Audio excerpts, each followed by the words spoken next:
Hey everybody, it's Party Elite. Welcome back to another episode of our Planet Zoo franchise mode Let's Play. We're going to dive right back into Elite Zoo South. I am extremely excited for today's episode as I almost clicked close zoo over there. Oh my god, the heart skipped a beat there. But I am extremely excited for today's episode. I'm sure the title and or thumbnail probably gave it away, but we are adding a brand new animal to the zoo. And I've had the opportunity to do a lot of research, and I looked up a lot of information. I was able to learn a lot, and as y'all know, when I'm always super pumped when I'm able to learn something new, and even more so when I'm able to share my new learnings. And I'm really looking forward to doing all of that as we, hop into the time lapse about, 10 or 20 or so minutes into the episode today after we take a look at the Zoopedia entry, of course.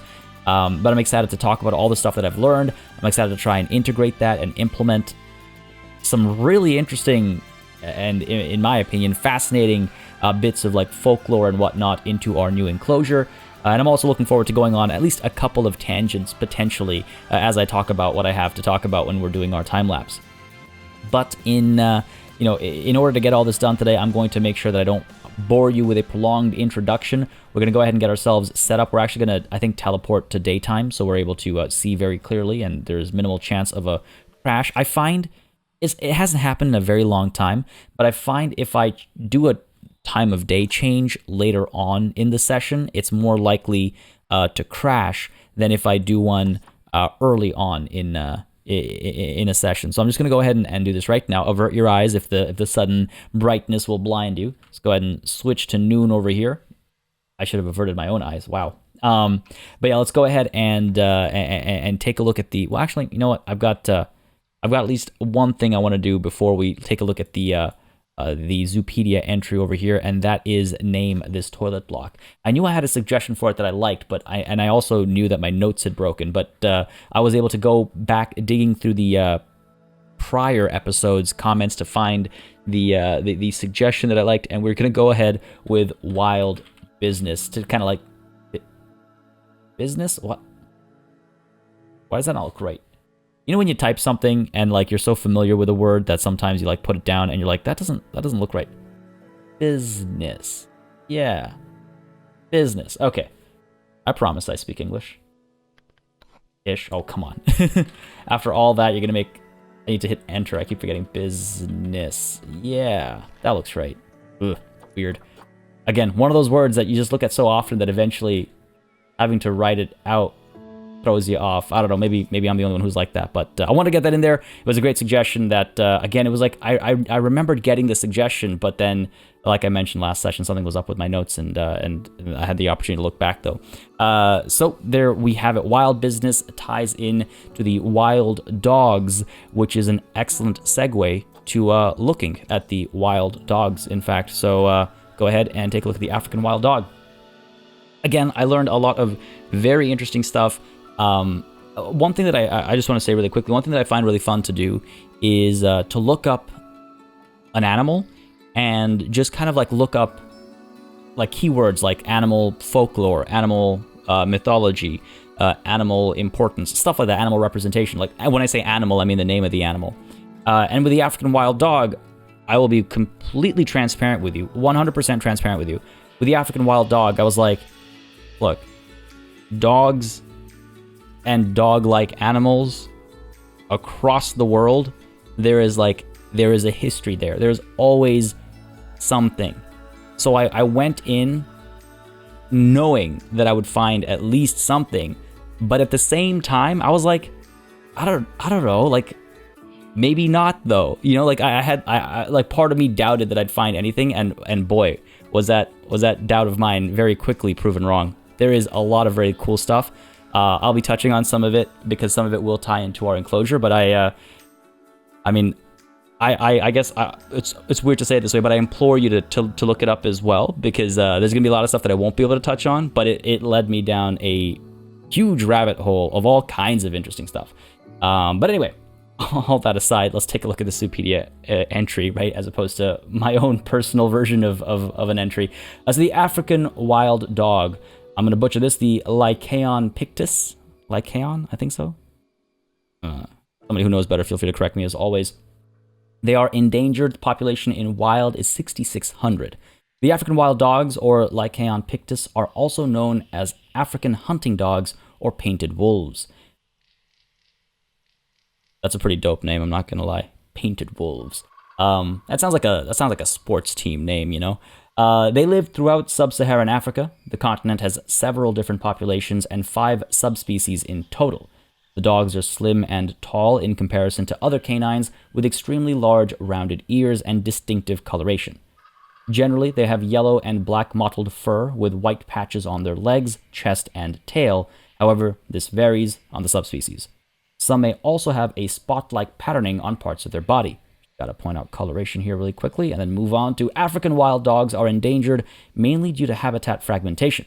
Their ranges become smaller as human population expands and land use changes, which also means that they have contact with domestic animals, exposing them to diseases they would be unlikely to be threatened by in the wild. Now, I want to touch on something there actually, because something very interesting was brought to my attention when we were talking about the dingoes. And I realized I didn't share it in the last couple episodes. This was shared with me like 3 or so episodes ago when we first got the dingoes in.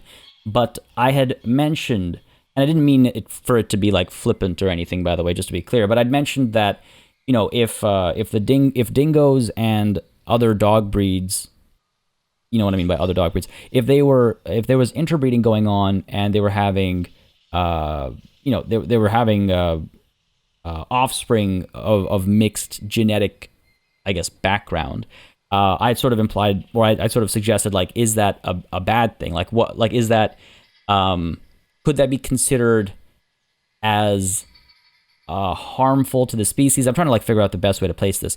What I was getting at is like, because again, through nature and in the world, like naturally, we've had historically a lot of this kind of like interbreeding, and it's a big part of, you know, a lot of the sort of evolution, I suppose, if you will, of a lot of species, and how it results in new species and new subspecies and things like that. So that's sort of what I was getting at, is like, you know, is that the same as extinction? I mean, yes, it is, but should it be, or is it understood as the same type of extinction? Was my curiosity. Was like, you know, it's one thing when you hunt an animal to extinction, like the dodo, for example, right? And it's another thing if it is bred out into extinction intentionally. But then it's a whole other thing, or at least I think it's a whole other thing in my mind, at least, if the breeding happens through a more natural occurrence, I suppose. Like, is that just nature taking its course? Now, that's when you get into the conversation about invasive species and, you know, well, is it nature taking its course if it's an invasive species? Well, I mean, you know, the dingo is an invasive species to begin with, but from a time before time, you know, like, does that still count as invasive? It's a very interesting conversation. But all that to say this, it was pointed out to me that the interbreeding and the resulting offspring is risky for the population as a whole, because certain immunities that the dingo might have, whether it is to diseases or to conditions or what have you, those immunities might be lost as this interbreeding happens. It also might result in a reduction in genetic diversity, which is interesting because I was actually thinking of it the other way around, where it's like, well, if you're interbreeding with a different, you know, species, then aren't you introducing genetic diversity? But I suppose at one point, like, what's the end game? At one point, it narrows down. You reach the end of the funnel, I suppose. Again, stuff that I have, you know, questions about, curiosities about. I'm just sharing because, again, I love talking about these things because, like I always say, I love learning, and I think you never really stop learning. So I thought that was a really interesting set of points brought up in the comments a couple sessions ago. I wanted to share it because that's a very good point in terms of, like, you know, the immunities and stuff like that. And I'd love to know and get more insight. You know, if any of y'all have any additional thoughts, or if you know any better, of course, you know, feel free to share if you want to add to that. But I'm also kind of like looking at, I've been doing a bit of like very light research with regards to, you know, how that works and what the theories are and stuff like that. And eventually, once I like know more and I can speak more confidently on it, I will definitely share my findings. But sorry, that was definitely a tangent. I warned you there would be some tangents today. But that was just a tangent resulting from this contact with domestic animals, exposing them to diseases that they would be unlikely to be threatened by in the wild. Obviously, this is not talking about interbreeding. This is talking about contact, not necessarily offspring. But it made me think about that comment from a couple sessions ago that I hadn't addressed, and I really wanted to. I apologize. African wild dogs are a very wide-ranging species too, meaning it is difficult to monitor them in protected areas as they are likely to move around. Additionally, they're often killed by lions and hyenas. Oh. Oh.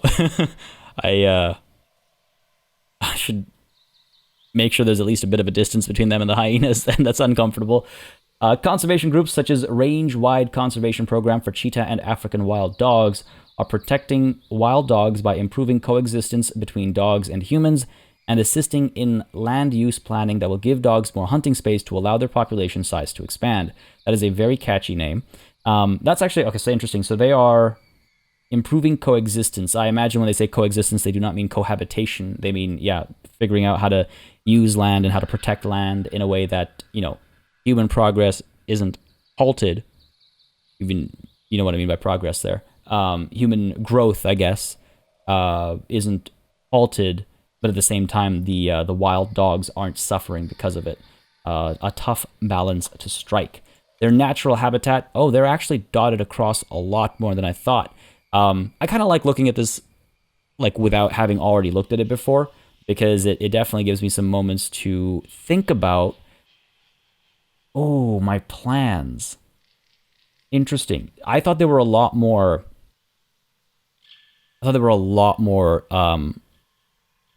Concentrated in like the southern half of sub-Saharan Africa, but they're actually dotted around a fair bit more, which opens up some interesting things for me to think about, which I'll touch on during the time lapse. So that's pretty cool, and you can see like really small pockets here and there, very big empty space over here, and of course, you know, staying mostly sub-Saharan. I guess this is also sub-Saharan. It's like interesting. Biomes, grassland, and desert. We already knew this though, and of course a massive amount of land space required. But you know, not by our standards. We're going to be going ahead and like quadrupling or quintupling this, so we'll be fine.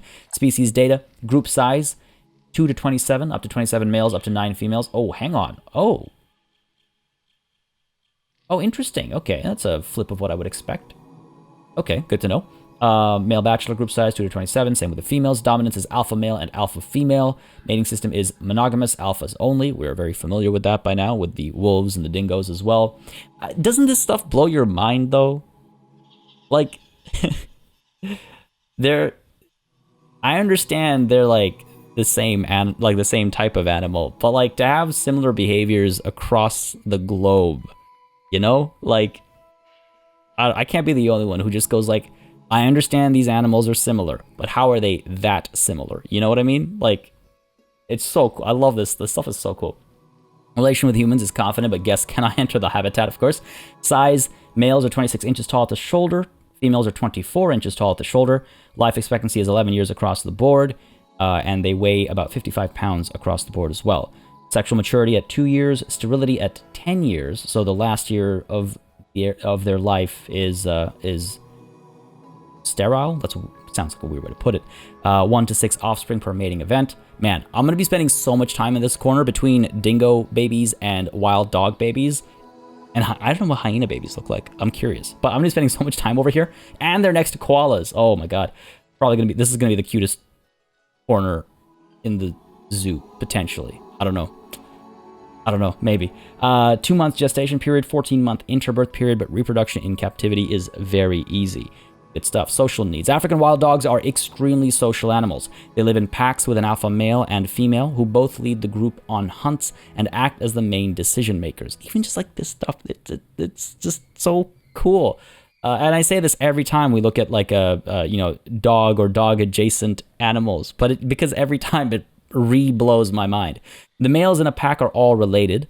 Females migrate into the group from their natal pack when they are around a year old. Adult packs are permanent once formed, with the dogs remaining together for life, even responding badly to being separated or losing a pack member. Ah, wow, okay. Reproduction. In a pack of African wild dogs, only the alpha male and female reproduce. The two are monogamously bonded and will have a litter of pups each year. Subordinate dogs do not have pups, but help raise the pups of the alpha pair, and it is thought that this is to prevent the pack from becoming too large for each dog to get enough food. Takes a village, right? So hang on. So subordinate dogs don't have pups. Oh, I see. I see. I see. Okay. My confusion comes from, so subordinate dogs do not have pups, and it is thought that this is to prevent the pack from becoming too large for each dog to get enough food. Separately, the subordinate dogs help raise the pups of the alpha pair. The way the sentence is structured, maybe it's just me. I'm fully willing to accept that, but it implies that the latter half is tied to this and etc., etc., as opposed to the first half, like everything before the but versus everything after the but, and then everything after the and. Anyway, you get what I'm saying, right? Point being, subordinate dogs don't have pups to maintain pack size balance, I suppose, equilibrium with the environment. Interesting. Moving on, research. Of course, we don't have much. Do they have? Nah. Too bad. I wish they had. I wish each animal had at least one unique enrichment item. At least one unique enrichment item, because that would be there would be a sense of like exploration and discovery with every new animal, as opposed to there's a lot of overlap. There's a lot of overlap, I find. Now again, realistic. Maybe that's not realistic. Maybe that's not how it is in actual zoos and whatnot. So fair enough, but it would have been nice, I guess. And of course, no interspecies enrichment, and world records are of course irrelevant to us at this point. There was something I wanted to touch on over here. I forget now. I'm sure it'll come to me eventually, but we will touch on it later. Oh, right. One thing that's been mentioned to me is that folks would love for me to go back to animals we have added when we have done all the research and take a look at all of the fun facts. So that's definitely something I can start doing moving forward. I would love to hear your thoughts on that as well. Let me know in a comment down below. But basically what we do is when we finished researching an animal to its entirety, we'd go back into Zoopedia, take a look at the fun facts. It'll only take a couple of minutes. And I do think it's a fun thing to do because a lot of the time it results in some, fun facts that they live up to their name, so to speak. I'm going to go back to the wild dog over here before I mistakenly use the dingo as my point of reference for establishing this enclosure. But yeah, I mean, this is going to be more than enough space for them. I do have some interesting ideas. I think, oh man, this is interesting. This is interesting because I was initially going to butt them up against the hyenas and then have a pavilion up over here, right?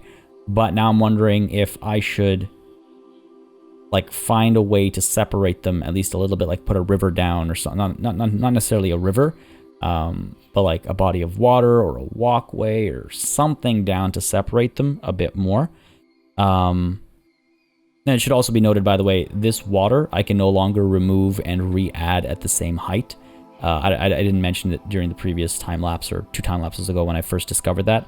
I don't know why, but I'm not going to try and figure it out. Those of you that watched Elite Zoo North, those of you that watched Season 1 know very well how much of a nightmare it can be with regards to Bankrupt Market and the water that connected, our entire eastern half of that zoo. Not entire, but like a big chunk of it. So I'm not going to mess with that. I don't want to connect to that. We'll figure something out. You know what? We could always add another waterfall, right? I'm only mostly joking there. Anyway, yeah. So I'll figure that out. We'll reduce the space a little bit. As we well know, this is about 5,000 meters squared. Is it 4,000? Barrier needs some repairing. This is about 4,000. So this is roughly similar space over here. It might be about 3,000. More than enough though, and we want to make sure that our guests are able to go all the way up over here, up there. All right, cool, folks. Yes, yeah, we're good to dive in. With that said, it's time lapse time. All right, folks, I am thoroughly excited for this time lapse because I was able to, as I was saying earlier, explore a bunch of things that I would never otherwise have the opportunity to explore and then share. Really excited to do so, and I think I'll get started right away as I'm fiddling around with the pathing over here and trying to figure out, how to adjust the barrier so that the path can be edited. As I'm doing all that in the background, I just want to touch on some of the sort of inspiration for what you're about to see as far as this enclosure's kind of idea is concerned. Its overall, angle, I suppose. So as I was doing my research, I actually came across a very interesting fact, and that is that the wild dog apparently plays a very prominent role in the mythologies of the San people, who are a southern African people, and again, that's San people, S-A-N. And there's a few stories with regards to the wild dogs, but one that stood out to me as most kind of compelling, most interesting, because it led me down a rabbit hole, in some ways, literally. Not actually, but just in more ways than one, I guess is what I meant to say. But the wild dog is indirectly associated with the origin of death.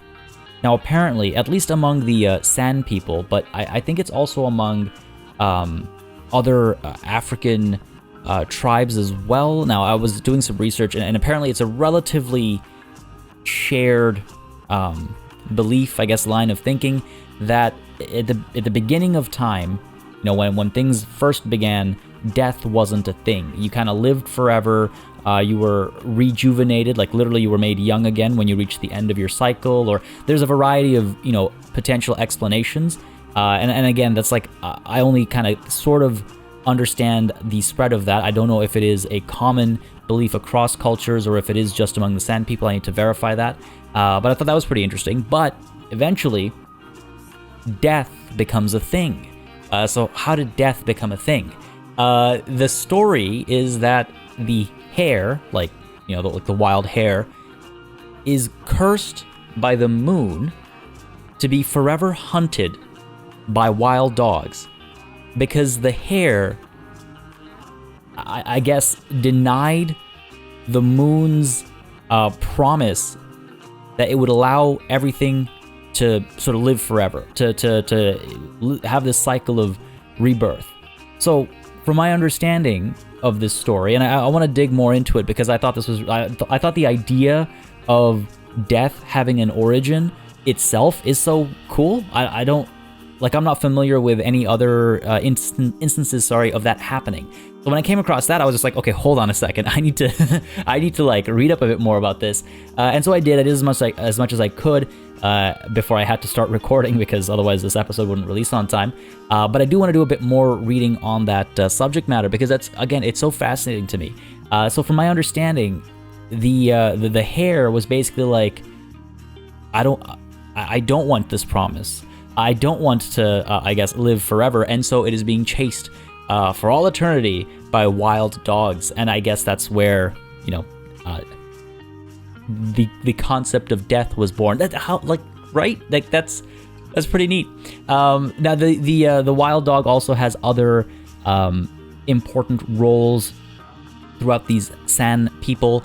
Those from Botswana, if I recall correctly, they typically see the wild dog as the ultimate hunter, and their shamans and medicine men can supposedly transform into these wild dogs to, I suppose, you know, perform hunts and whatnot. Apparently, some hunters actually will smear wild dog, like, bodily fluids, is all I could kind of get the details on their feet, to like be gifted, the wild dogs, like, agility and hunting prowess before they go on the hunt. Like, it's some really intimate, like, connections. When I say intimate, I mean in the sense of, like, it's a very intertwined, like, these are some very like, this goes so far beyond, like, yeah, we hunted together. I just thought it was really interesting, because I had no concept of you know, like, this whole, the idea of being able to transform, the idea of the origin story of death. Like, I thought it was really quite fascinating. I wanted to touch on that. So part of what I'm actually building over here is in the middle over here is sort of a sculpture, if you will, of the moon, because the moon kind of features heavily in that story about, you know, chasing the hare. So I'm building a bit of an inverse moon over here, if you will. I didn't want a dome structure. I didn't want too much artificiality over here. I wanted to minimize it as much as possible, at least what was visible. So I want to create this sort of, you know, hole in the ground. I want to light it. I wasn't able to do it during this time lapse, but I want to light it so it looks like the moon at night, especially. But not only that, it's actually also representative of the sort of permanent watering holes that the Sam people settle around every, I forget the season now, but every, X season is when these watering holes are usually more lucrative to be around, and so they will return to these watering holes and they will kind of resettle around them. Now again, I'm saying they sort of generically. I don't know if there's like intricacies and like differences between one group versus another group, and there obviously is, but my research only goes so far. Like, I'm not an anthropologist. I just want to make it very clear that I need to do more research over here, and if you find this stuff interesting, then I definitely would suggest looking some of this stuff up yourself as well if you're curious to learn more. But yeah, so we've got this central watering hole that doubles as the moon from this this story about the origin of death. I was like, it's just so cool to me, because so I wanted to tie it into the people as well because of this like attachment to this whole transformation conversation on one hand, but also the conversation of like this like level of respect for the animal, that it's such a great hunter that you would rub its like fluids on your feet to try and come close to that greatness. I mean, that's my understanding of it, at least. I just thought it was like, I was so when you come across a piece of learning and you go like, people need to know this. This is awesome. Like, that's how I felt. It's so cool. Beyond that as well, so I play around with primarily this kind of San. I really hope I'm pronouncing that correctly. I couldn't find a good like pronunciation guide. I found conflicting guides actually. But sorry, besides the point. But beyond just the San people, the reason why I highlighted the fact that the map was different from what I expected. Like, you'll remember me kind of noticing some points that I wasn't expecting. I thought these dogs were more, specifically in the southern half of sub-Saharan Africa. Turns out they're not. There's actually another people that I wanted to make reference to. There was a nice connection that I could make, and these are people who were from the like the Ghana region.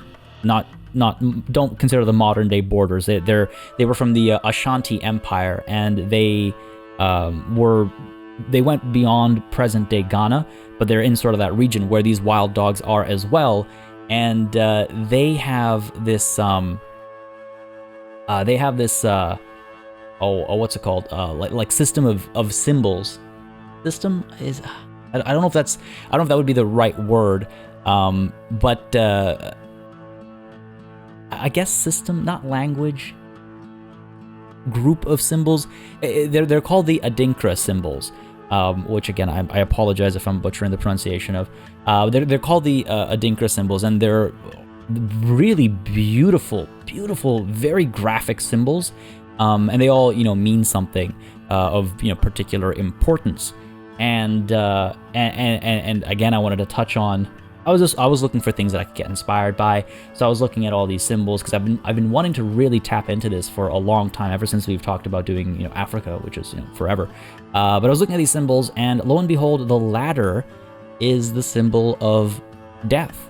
The idea being that everybody who is born is, I think it was the idea is that they're climbing towards their like eventual demise, and I guess.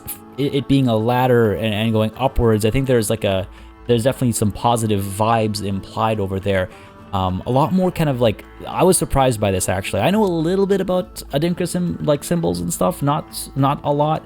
I was surprised that the ladder was a symbol for death, so I still have to do a fair bit of kind of like exploration about this. But yeah, the idea is that everyone is from the day they're born climbing death's ladder. Until eventually you get to the top, only to pass away, I guess. I don't know. I love this. I love this stuff. Again, if you've been following this channel, if you've been following this series especially, I love this kind of stuff. And I'm so happy that I was able to integrate two separate conversations, find that inflection point, I guess, death being the motif, but death as a positive way, and bring it all together with the animal. Folks, that's the time lapse. I hope you enjoyed my rambling. But for now, back to regular speed. Alright, folks, we are back from the time lapse, and I gotta say, I'm pretty pleased with how the space is looking right now. Obviously, it needs some more work. Obviously, we'll be coming back and doing a couple of touch-ups, making a couple modifications. Definitely need some work on some of the, some of the more... I think you can pretty much tell where we'll need to do a little bit more work over here. Just like with the dingoes, I guess it's a style of enclosure I haven't done often, I suppose. Something, like the more kind of barren style, I suppose, the more barren approach, if you will. So still, from time to time, just second guessing myself and trying to figure out exactly what looks good and what works, and playing with ideas as I execute them. So there's a little bit of work to do here and there, but overall the broad strokes are definitely done. Some of the finer strokes have been put in place as well. These stories, I'm sure you've heard during the time lapse, are in place, and I'm quite pleased with the fact that we were able to do it the way we've done it. We will have to use lighting to our advantage to further the story we're trying to create over here. And I wanted to try and make this happen, especially without using any artificial kind of overhanging structures, any exposed artificial structures, as it were. Obviously, this plaster flooring is artificial, but you can't really see it. And from up top, especially, I love how this looks because of the way the depth kind of occludes the color, if you will. But I think at night, when we have it lit up, either it'll look amazing or you won't really be able to tell. I'd love to experiment with this at night and see what we can do. But anyway, I digress. I'm pretty happy with how this has ended up. Like I said, we need to do a bit more work here and there. I also still want to figure out exactly what I want to do over here, but I figure we're probably going to put down some more stores or something, vendor stalls or something, just to separate. Again, the path might just be enough, but I thought it would be nice to have something over here. I might also invert this, so you got something over here and something over here. I don't know how I feel about that. We'll see. We'll figure it out. But the enclosure, of course, is nothing without any animals. So let's go ahead and get some animals in here. We want to, first of all, check our trade history, because I do want to see if we managed to trade out. Did. Excellent. Any of our Aldabra giant tortoises for 1,000 and then 1,300 apiece. I want to try and trade these two out again for maybe 1,300 apiece as well. Seems to be a fair price. Maybe I was a little too adventurous. I know they were really good in terms of their stats, but, it's fine. These prices fluctuate. It's always it is a thing, and it's something that I need to work with, obviously. So 1,300 for those two Aldabra giant tortoises. Unfortunately, none of our saltwater crocodiles went out. A bit unfortunate. I think, I don't know. At some point, I'll probably want to do another live streamed trade session or something like that. I feel like that worked really well. It was fun hanging out. We were able to get animals traded out. Folks that were, engaged in the community and stuff, were able to pick up some animals. Now, again, in terms of timing, that's obviously an issue, but it'll always be an issue. Time zones, be damned, I suppose. But one time is convenient for one group, another time is convenient for another group. I'll probably stick to the typical release time of these videos. I don't know. We'll figure that out. That's usually when it's kind of easiest, I guess, most convenient for me to execute something like that. But we'll figure it out when the time comes. But it might come to it. I'm not, for the record, not saying guaranteed, not saying it's happening, not saying anything like that. I'm just putting it out there that we might need to take that approach. Maybe. Using the M word here. Maybe.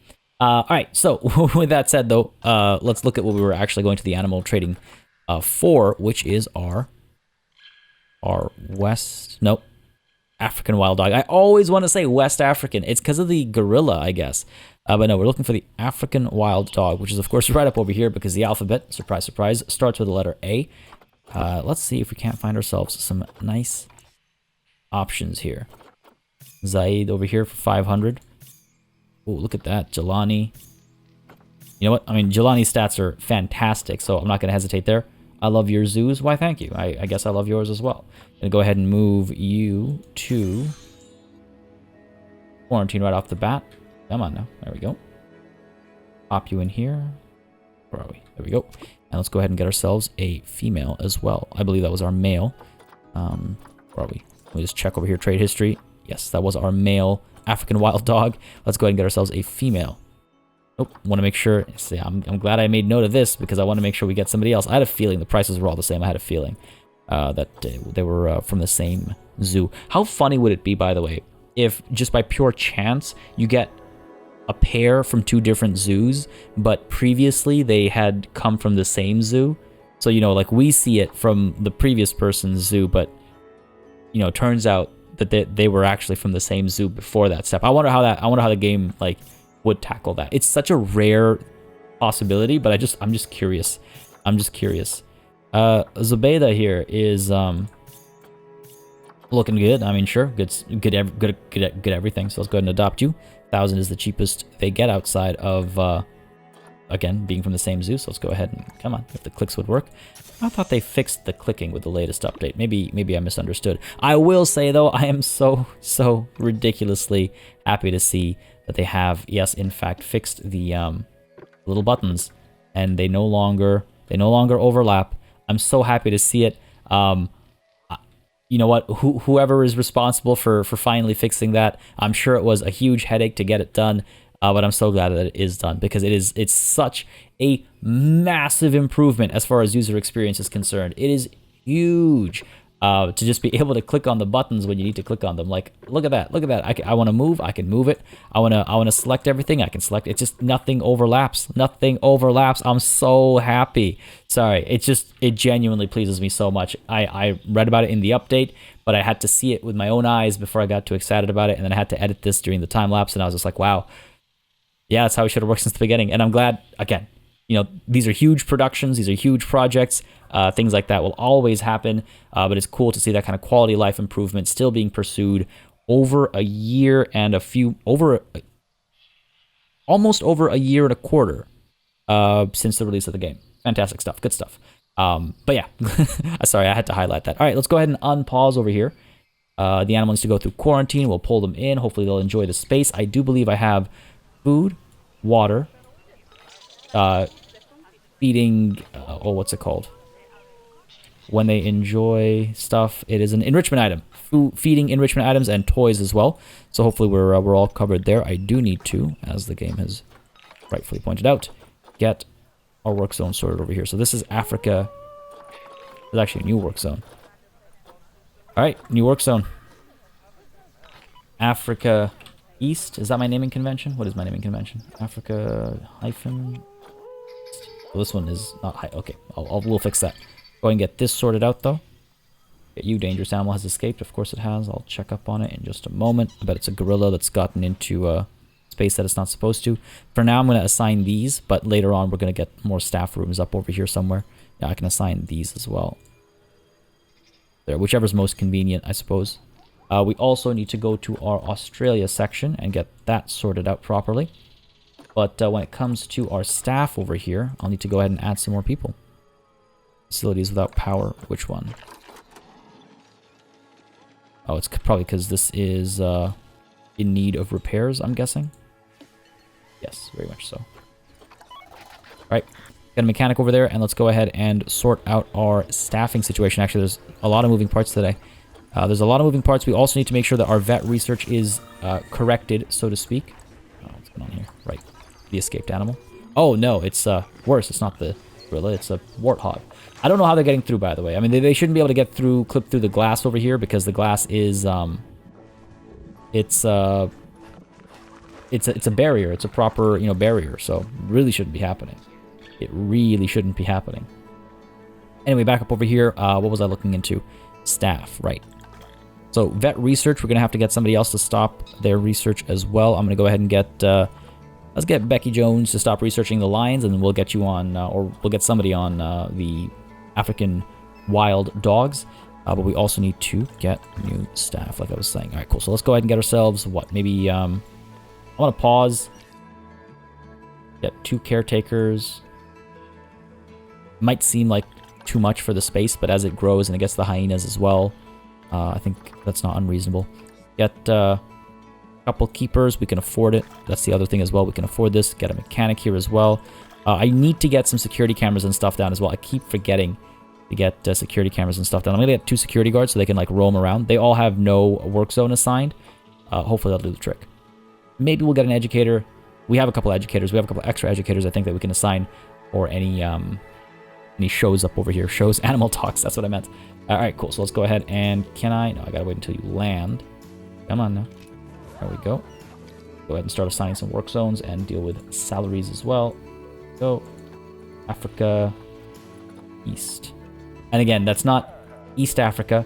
That is Africa East, as in our zoo's like segmentation. It is on the east side of our zoo, and it is Africa. I just want to be very clear that this isn't the East African side or anything like that. I don't want a misunderstanding like that happening. All right, so let's go ahead and sort all this out. The security guards, of course, do not get a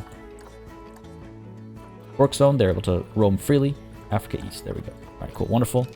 Done. Everyone's on their ways. Hopefully this should help keep this area, you know, clean, active, safe, etc., etc.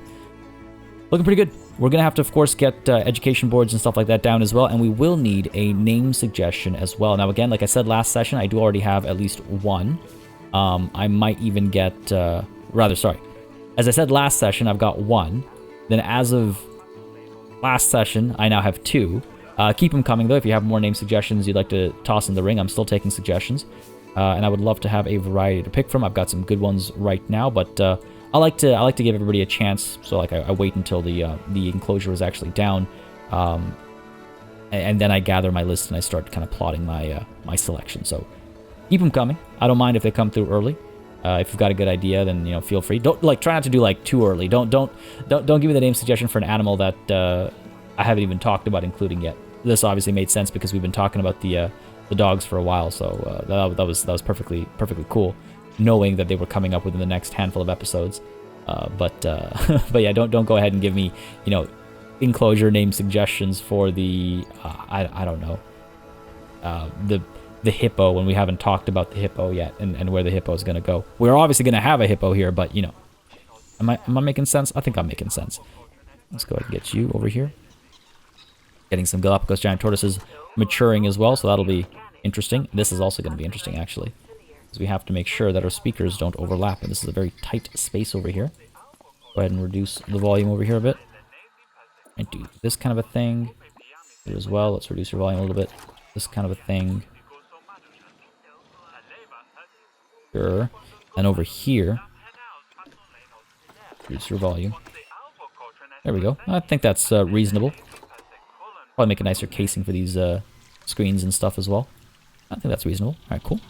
I believe our animals are ready to come through over here. Go ahead and get them both at the same time. Move you over to Habitat 38. Again, get those name suggestions coming in, folks. Always fun as well for me to look through the suggestions. I always get some great suggestions. And again, I think I touched on this last session or 2 sessions ago as well. It's like I love all types of name suggestions, whether they are sort of culturally inclined, or they're comedic, or they are punny, or they are because pun is beyond comedy, of course, or if they're just wordplay otherwise, like alliterations and rhyming. I enjoy flipping through all the suggestions because it's cool to see how other folks' minds work as far as those kinds of things go. So do not hesitate to get your suggestions in there. Let's go ahead and come on now. Not need to pull that up there. Cool, let's do this for now. Who's been in the box for too long? Why are you all in boxes? Unbox. Get out. Have fun. Like, seriously, do it. Are you stuck over here? You are, eh? Move you out over here. Come on. Unbox you. So this is a problem, eh? Here's what we're going to do. We're going to go ahead and just scoop everything up over here and move it away. Just so there's a bit more room for mobility, because that's clearly become a problem. We'll figure something else out over here. Katarina has died. That's not ideal. Can I... Oh. Come on. Come on. Looks something's having negative effects as well. All right, hold on a second. There's a lot going on. Katarina. Well, she's not dead yet. We're gonna have to get a new giant anteater. Vending machine broken down. Do I really need that? Like, do I really need... Let me know if it's been broken down for a while, You're still inaccessible. Let's pull you out over here. Pull you out over here. Let's see if that works. Okay, well aware of this. Staff are having a queue. That's fine. A little bit of queuing up is not a problem. Oh, this is interesting. There's a much bigger crowd than we've had in a while. All right, back over here though. There's so much going on. Every time we add a new animal, there's just so many moving parts. Like between adding the new animal and also having to deal with all the existing issues in the zoo, issues, circumstances, whatever you want to call it, it can be pretty, get pretty ridiculous. Over here, let's go. The wild dog already, but what about the speaker? There we go. Beautiful. Like to get some of these up over here as well. Why would you rotate that way? Why would I ever want a sideways or upside down TV? Unless the content also rotates, why would I ever want a sideways or otherwise upside down television? There we go. Because like I totally get it having a, if you have a horizontal, or sorry, if you have like a portrait screen, you know, you have your information laid out in portrait, and that would actually be pretty cool if they had two like variant textures for the two types of layouts. But like, unless you're doing that, I really don't need you rotating the TV in that direction by default. Good here, one more. Maybe one more. Maybe a fourth even. Gives these like canopies an extra kind of purpose, if you will, an extra layer of reason to be. Dangerous animals escaped. If it's another warthog, I don't know what I'm gonna do. It's starting to get a little annoying that they can just hop out the glass. Previously, the suggestion was that they're doing it through the bedding. I think we've already tried to correct that. We can try moving the bedding even further, because who knows how big the clipping gets. Trying to get a little frustrating, though. Back in a second. I'm on a roll over here. Just want to get this done first. There we go. Looks like they've drawn a big crowd already, which is interesting. Why? Why are you able to escape? It makes absolutely zero sense. Because they escaped from, like, over here. I wonder if... Let's go ahead and move this thing out. Got a little bit of mating action going on over here. Good stuff. Katarina? I think... There we go. He has now passed away officially. Let's go ahead and take a quick look over here and make sure we have our giant anteater Francisco. You, my good man, off contraceptives. We need to get you a female giant anteater. Oh, let's get on it. Again, I still wish this had a search feature. Not that difficult, obviously, to scroll, but between the scrolling and the sometimes clicking not working, really no options? Damn. Okay, well, we're just gonna have to wait. I just need to remember to get a...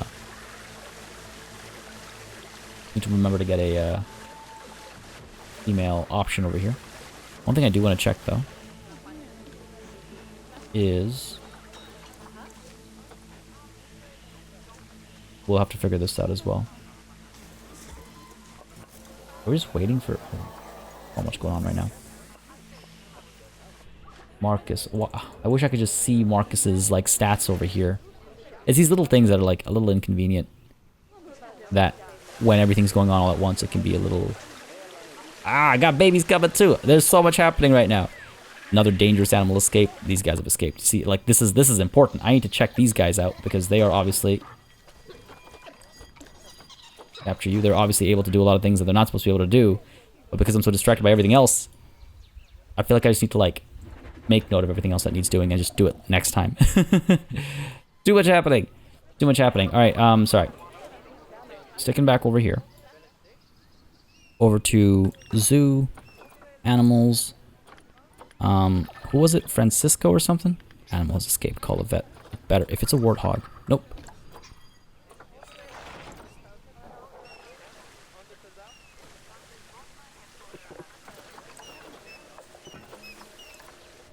Okay. At least it wasn't a warthog. Alright. Back over here. Where are my lovely dogs? They coming? Yeah, there they are. At least one of them. Alright, while that is happening, zoo. He was a giant anteater that I was looking for. Okay. Marcus. Okay, cool. Yeah, Marcus actually has decent genes, so maybe we should bring Marcus in as opposed to Francisco. Sure. Okay. I hate... If I close that, take me back to the previous menu. Ah. Giant anteater. Okay. Francisco, we're gonna trade. Marcus is gonna stay. Have I got this backwards? Who's Rui? Rui's... killing me. Marcus is good. Okay. Francisco is bad. Okay. Bad, you know what I mean. Relatively speaking. So, Marcus is fine. Alright, cool. I gotta go back here. Gotta go back here. Gotta go back here. I click on this. It's like too many steps. Rui is in the trade center.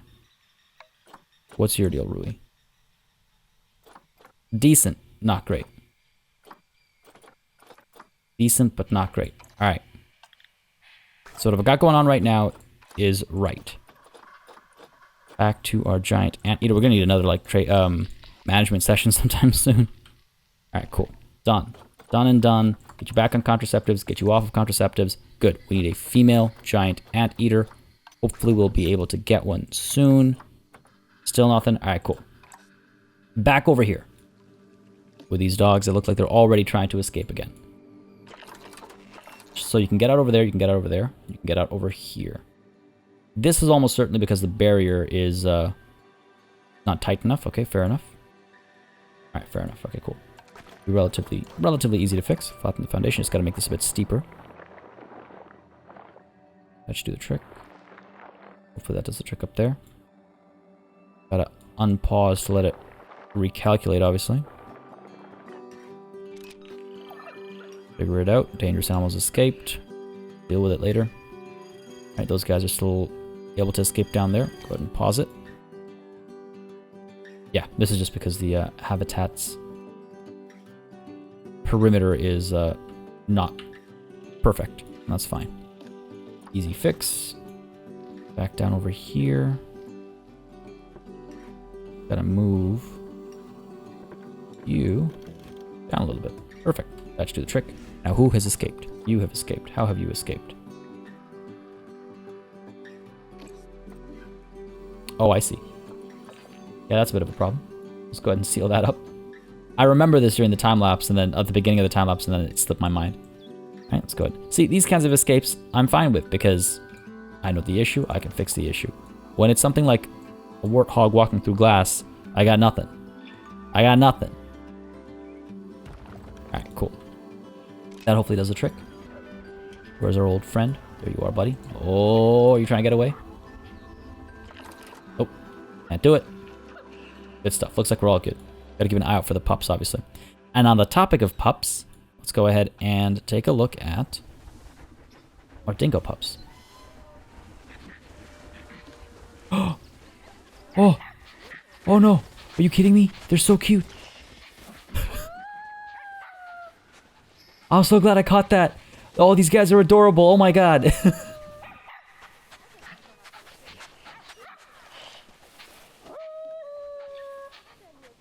Oh, I'm so pleased. Yeah, I'm like not even caring about the stats right now. I'm just so happy to see just some puppers. Oh, they're so cute.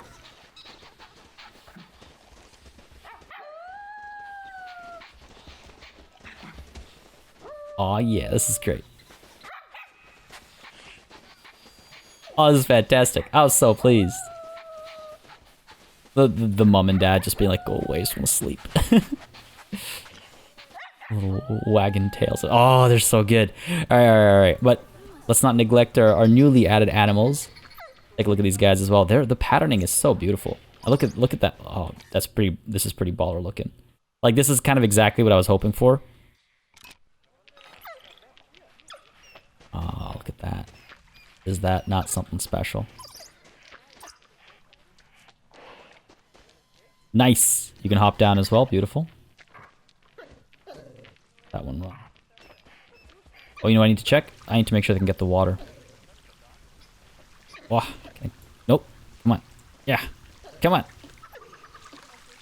There we go. I was hoping to catch while I was running around. Alright, cool. They can reach the water. Good. Good. I need to also check to make sure that they are, in fact, not enough hard shelter. The terrain could be better as well. Need more long grass, need more short grass. Okay, that's good. That's good. I actually was hoping for that.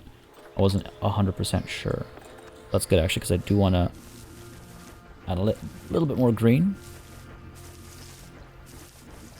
These spaces. Want some more up over here. A little bit too much rock, eh? Fair enough. Hopefully this will help do the trick. There we go. More up over here. We need some long grass as well. I really want the space to feel like arid outside of this watering hole area. There we go. Long grass.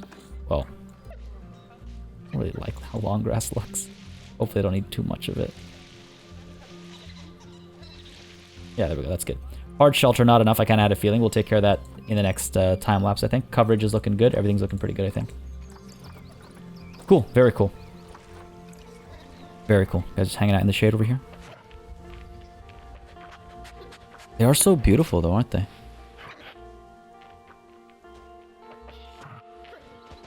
Look at that head turn, too. Those are big ears. Those are some big satellite dish ears. I'm so happy I'm here right now. I was so pleased we were here for that. That's why sometimes I like to just, like, get rid of the UI. So I can just watch the animals.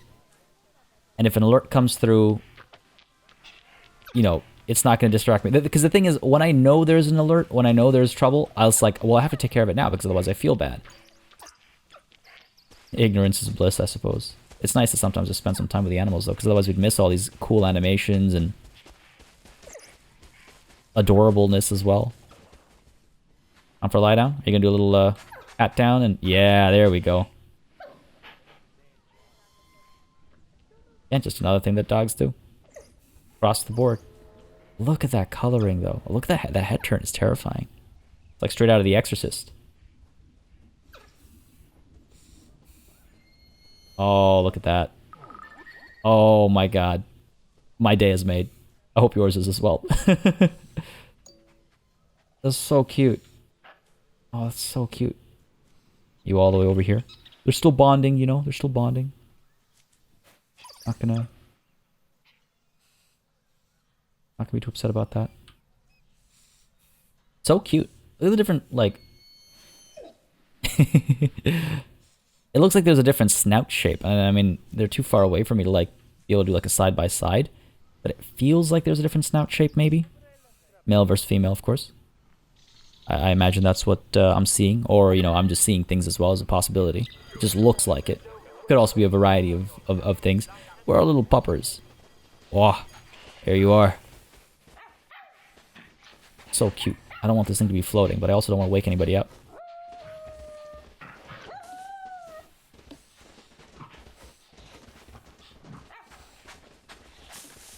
Still napping. Alright, good stuff. Well, what's going on? Got an escaped dingo. How did you get up there? How did you get up there? We gotta figure out how these pups can escape. Nope, that's Ryan Ding Gosling. I'm never gonna let go of their last names. I can't. This is terrible because eventually they're gonna have to pass away, and I don't know what I'm gonna do. How'd you escape? Snuck through the reeds, maybe? This shape has been edited a little bit. Gotta get some rocks down over here. Gotta get the reeds blocking things a bit better as well, it looks like. Alright.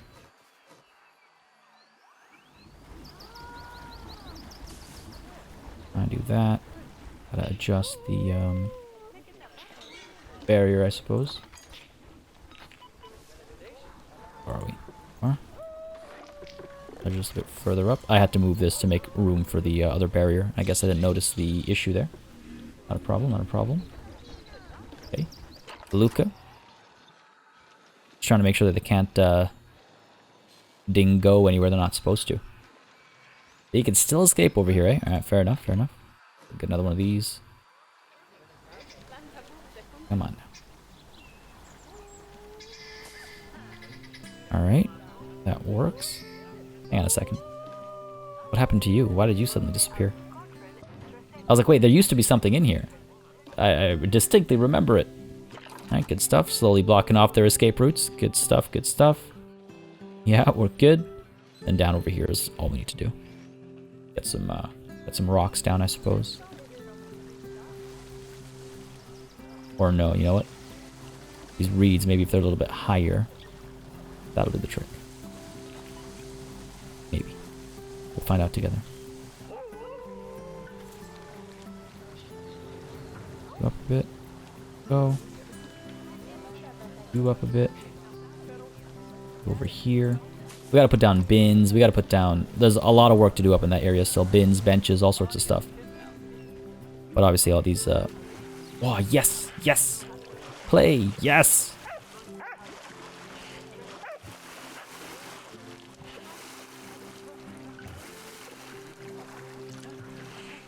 You know, what's so cool is that clearly there's an animation, but it's blending with the space. Because these rocks are higher than the actual space of the item, but the legs are stopping appropriately. I'm very curious about how they've coded that. Because it's clearly playing an animation, but the animation is being influenced by, you know, like proper inverse kinematics and stuff, where like the foot is planting and stuff like that. So that's pretty interesting. I noticed that last time as well, but I didn't make any mention of it. But I just wanted to highlight that because that is pretty neat, I think. All right, come on now. I also want to check on this facility, but let me save that for another time. Guess getting a little upset here and there. Look at all the adorable animals. How can you be upset? Where are we? There we are. So cute, running around over here. Escapes plugged. Lord, be the death of me.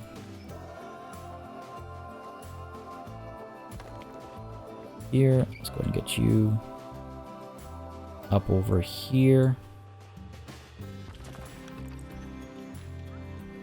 I have to revisit this a little bit. Just lined up over there. We good? Yeah, there we go. All right. Fine. Perfect. Excellent. Love it. It's fantastic. I'm so glad. Oh, look at that. Okay, fine. Run away from me. Be that way. This is great, though. I'm so glad. I'm glad we've got the new animals in here. It seems like they're bonding quite well. Hopefully they'll have little puppers of their own soon, and we can focus on them for an awkward amount of time, like we did the dingo pups this time. Oh, they're playing. Oh my god. Okay, listen, like, how many times, how lucky have we gotten these last couple of episodes, just capturing these moments completely inadvertently, completely unexpectedly. Well, listen, they were just having fun. I hope you were just having fun as well. But this is, we're gonna call it a session, folks. I'm quite pleased with how this newly added space looks. I'm quite pleased with how different it feels from everything else we've done, and I'm quite pleased with, again, everything that's kind of like attached to it as far as the story and everything is concerned as well.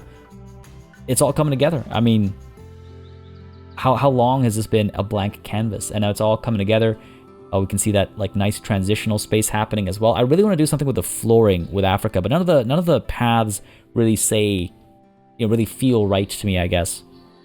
But I definitely want to rework the flooring for the Africa section. But overall, apart from that, I'm really liking how the zoo is looking from up high. Really liking how this stuff is all coming together. This is exciting stuff. I hope you all have been enjoying it as well. And again, if you did have a good time, please let me know. Leave a like, leave a comment. As always, it makes such a big difference in how I approach content on the channel. As always, as well, of course, a massive thanks goes out to all of the channel members and patrons who've been supporting the channel on a monthly basis. Y'all keep us alive and running smoothly. And of course, a big old thanks goes out to each and every one of you for watching. Until next time, cheers.